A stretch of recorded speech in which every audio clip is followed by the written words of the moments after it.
And he said, I know it's not Layla. I know it's not my beloved. But this is the city of my beloved. It has nisbah and connection to my beloved. And just because it's connected to my beloved, it becomes my beloved. That's why, when the boys, the Desi boys, like Arab sisters, then all of a sudden they start practicing some Arabic. And vice versa. While I was growing up, and some of your brother I had never seen sisters watch sports in my life. Now they know the FIFA scores better than I do. Muhabbat makes people do ajib things. And whatever the beloved likes, when we were growing up, girls never played sports, they never played video games, none of these things. Now they all do all that stuff, mashallah. Boys never put makeup on, all of these things. Now they do all of these things. They can continue video games and that you guys just don't continue.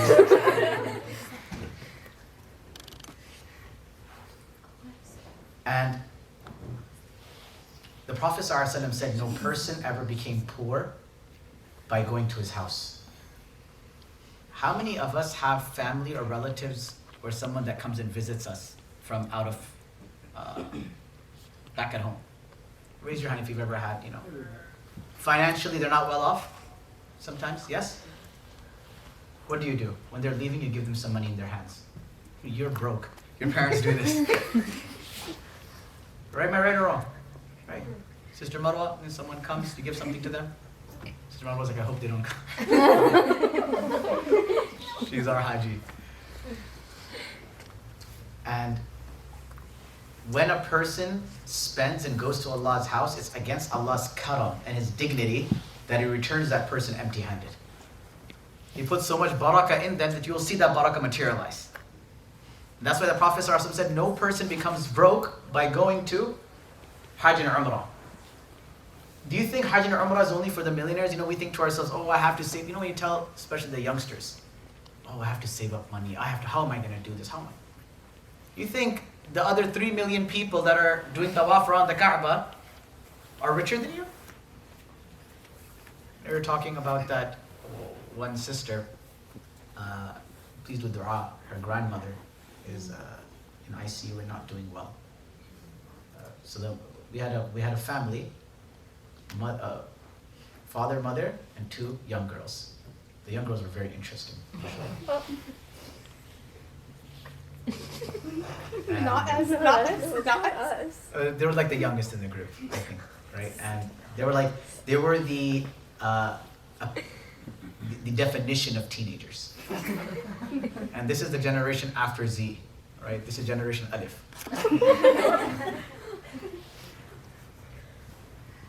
So they missed, I think, our reflection night. The last night we were all together in Makkah. We did reflections. Each person gave it. The girls missed it. So their mom came to me and she said, you should ask my daughter the reflection. I said, where am I going to get to her? I said, what was her reflection? She said that this girl says to her mom, she says, Mom, 12 years old? Mom, I finally know what I want to be when I grow up. Thinking maybe Sheikh, like Mufti, travel agent, taller than me, I don't know. There's a bunch of options. She says, Mom, I want to have that job, the person who's cleaning the haram. That's the greatest job. I mean, this is like from the top 1% of the community home that they're coming from and the lifestyle that they live and the silver spoon that they have. What was it about those 2 or 3 days that that little girl walked in and it stole her heart? What was it about Madinah and Makkah that just 2-3 days people spent in there and their heart was just stolen over there and their heart remains there, the body's sitting over here? We all got together a few days ago at one of the sisters' homes as the Umrah Dawat. One of the benefits is, like I said, Allah gives rizq back. You see, all of this is rizq min Allah. And over there I made a comment. I said, you spent 3 nights in Medina and you missed Medina and your heart's in Medina. Imagine the Sahaba who spent a lifetime with the man of Medina. How do you think their heart felt when they separated? You see how powerful that man's existence was? That put all the materialism and the glitter and the glamour and the lights and take away every element of what it looked like to be around him and the city that was around him. Yet just walking by that area, your heart is stolen. Over there you don't hear, oh, the girls section is like this and the guys section is, wherever the section is, my heart is there. The man's aura, even after his passing away, is so powerful that it intoxicates anyone who gets a chance to just walk into that city. Someone said to me, one of the things that we do every year, we don't do like a big part of it, we just do small, as much as we can help some people. We try to raise some funds to help some people, take off a little bit off their package, help some of the youngsters go for Umrah. And I, with a group of friends of mine, I like them a lot. They're very betakalluf with me, very informal with me. They're also my wealthiest group of friends. So I put it in that chat. I said, look, if anyone wants to help with a small amount, they make this in like hours, forget. And one of them and a few of them kind of got on me. They were like, what kind of wastage of money is this? And feed people in Africa and Palestine and all that. I said, mashallah, you keep on doing that. It was a good choice. I said, but you have to understand where I'm coming from. I know that kid who's trying to find Allah, the moment they go into this place, then me as a teacher, my job is pretty much done. Is because once they walk through that city and experience the haram, then their heart will always be connected. At that young age, they have that experience, they will do far more good. You're talking about feeding one orphan, maybe with this money I can feed one orphan. But that child will go on, that kid will go on and motivate 100 people who each will, inshā'Allāh, look after 100 other orphans. See, it's all about sparking the iman in our hearts. See, this is very recent that it's become normal. Before it wasn't normal for a young age group to go for the house of Allah. It wasn't normal. I grew up like this. I didn't. None of my contemporaries, friends, my friends are now going for Umrah or Hajj now in their lifetime. You guys, as much as fitna you have, Allah subhanahu wa ta'ala has also put a lot of khair in your generation. Just to think that your generation was Allah's qada. But then I see these things. And you don't call someone to your home unless you want that person to be there and you want to show them who you are. You call someone to your home because you want to show, right? I'm like this, I'm like that. And you want to show them your home, you want to show them your bedroom, you want to show them your place and their food and what your hospitality. It's a deep thing when you bring someone to their home. And mashallah, Texas homes are so big that if people have tours of the house, you come to the northeast, it's like a little corner. If it's in England, then it's just the hallway. I remember I was in England one time, and I was so sad. I looked at the home, I went, and I was like, these people, they're struggling, and I'm thinking about what I can do for them. Walk out, and the brother starts telling me, he's like, mashallah, he's like, alhamdulillah, Allah's given me so much. I'm like, you're very grateful, brother. He said, I was like, where are you going to find a person owning a £2 million home in London? I was like, £2 million? That's the size of my garage. But you call someone because you really want to show them. And Allah wants to show you who He is. And then, people talk about the hospitality of Medina. The Medina's known for what? Ansar. And inshallah, you'll hear some of the stories of some of the students and hear about the hospitality of Medina. I know one of the brothers isn't here, so I'll quote his story to you guys. I just heard about it like 2 nights ago. I don't know. And I love sitting with the group of the Hajjis is because I always learn or hear something new from them, a new story, a new experience. And all it does is, the more you talk about something, the more the love of that thing settles in your heart. Otherwise, what do? We talk about people. We do ghibah of this person, that person. We talk about the dunya, sports, this. Imagine the conversations that are about the house of Allah. How blessed is that conversation? How great is that friendship that came close in front of the Kaaba next to the Prophet ﷺ?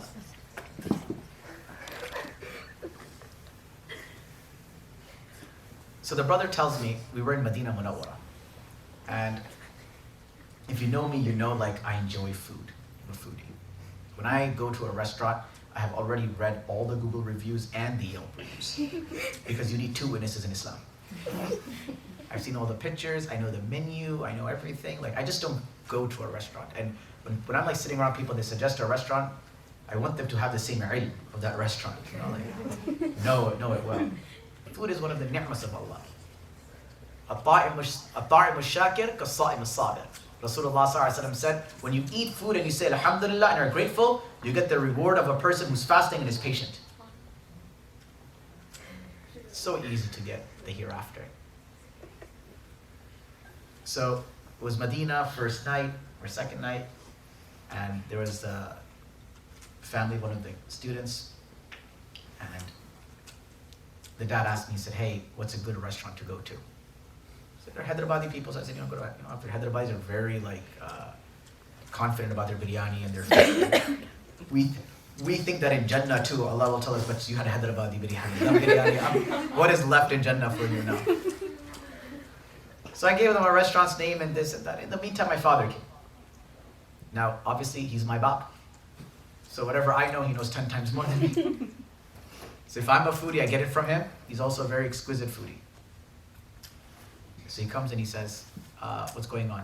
And because he's Hyderabadi and that uncle is Hyderabadi, it automatically, they just connected right away. He's where are you going?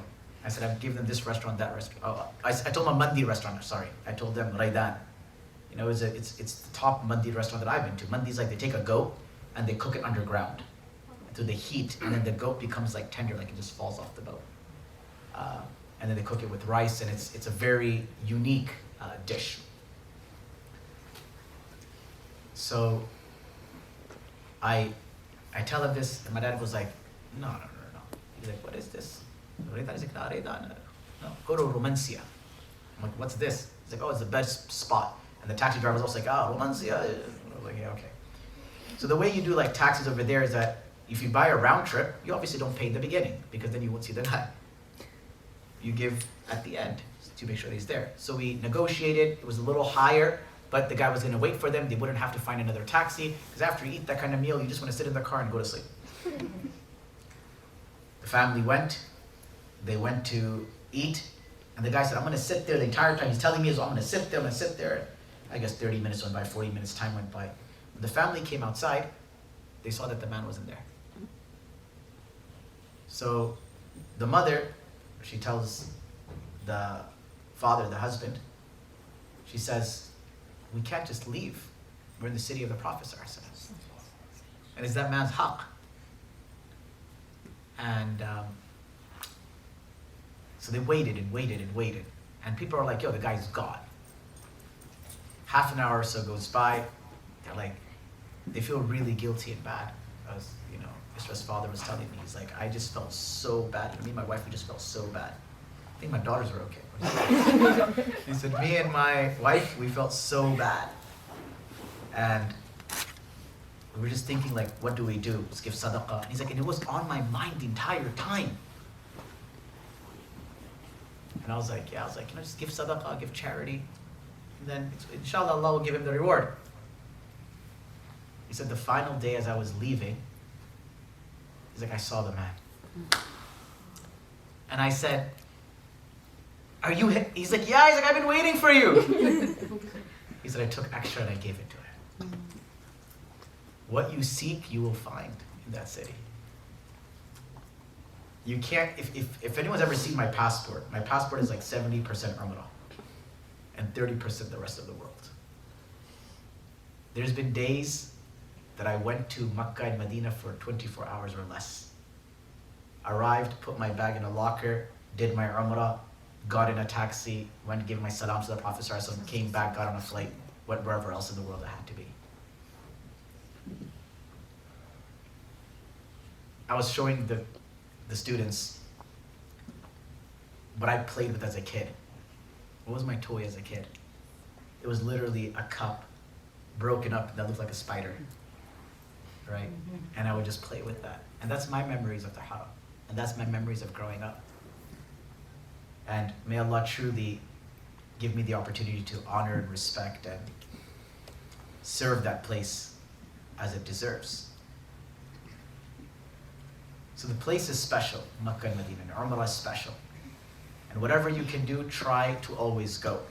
And I'll end off with the last story, and then I'll hand it over to some of the brothers and sisters to share their reflections. Just to keep it going quicker so that we don't drag on, the brothers and sisters that want to share something, just raise your hand immediately, just so that we don't waste time waiting for people. When I was studying in Darul Zakaria, my Ustad Mona Suleiman Shoksi told me a story. And arguably that story changed my life.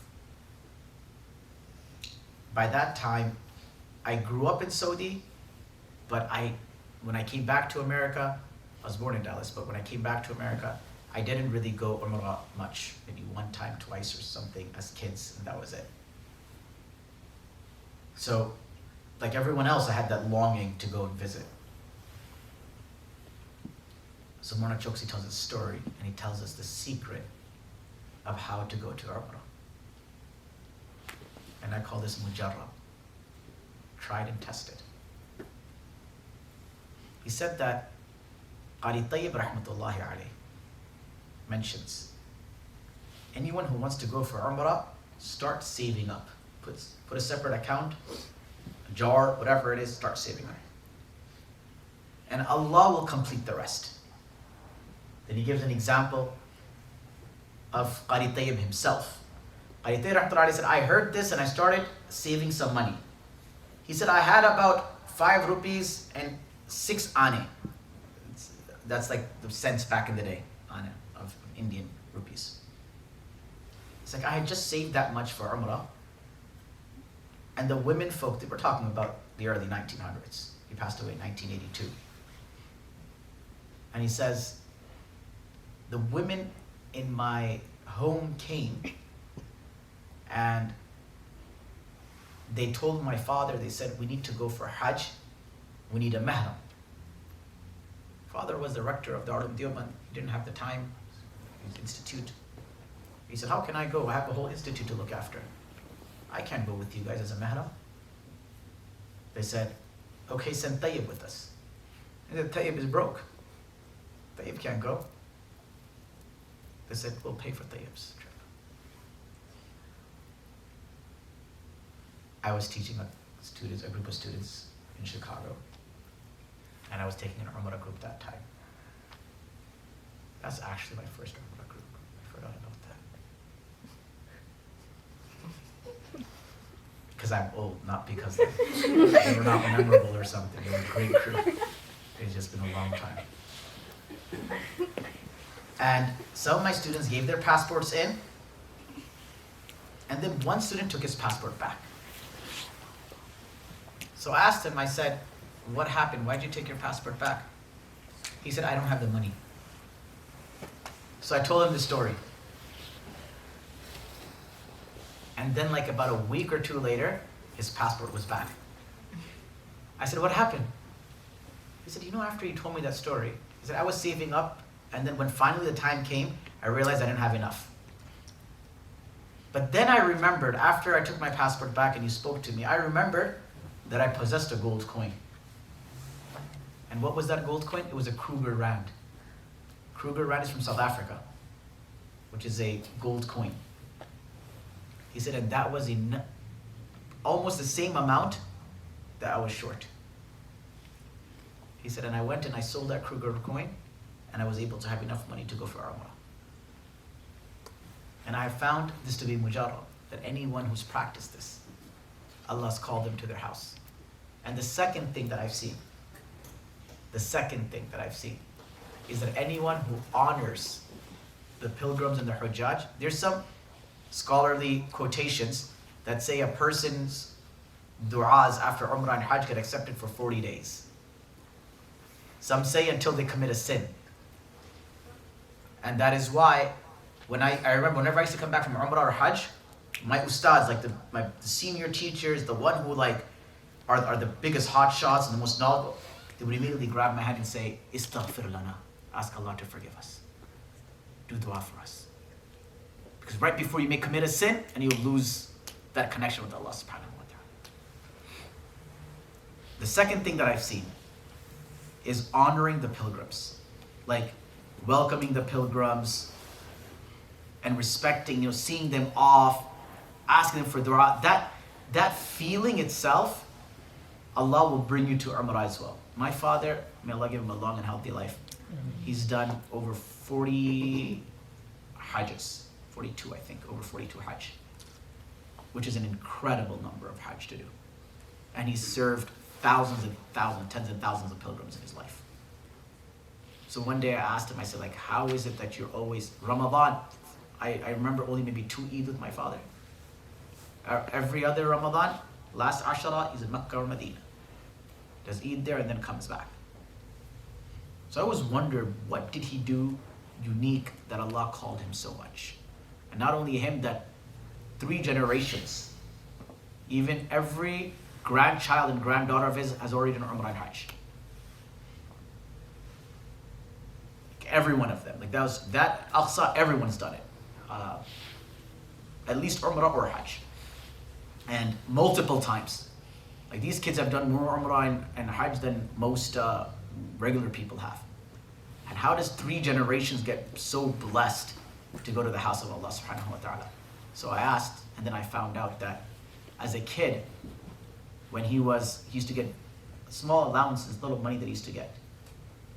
He used to buy a train ticket so that he can enter the train station and he can see the Hajis off. And then he would buy a train ticket to enter the train station. I mean, he could be waiting outside and see them too, right? But he wanted the first glimpse of the pilgrims as they saw the Kaaba and they're coming back. And he would stand there and he would hope and just wait for the Hajis to come back. These small actions of mahabbah and love goes a far way. They go a far way. Anyhow, we'll go between brother and sister for the reflections, inshā'Allāh. Starting with the brothers, if any of the brothers. Again, like I said, just in the spirit of time, if we can just have someone raise their hand, just so that we're not lingering on. Once, the sisters, just so that we don't, more time we waste, the less people get to hear. Someone.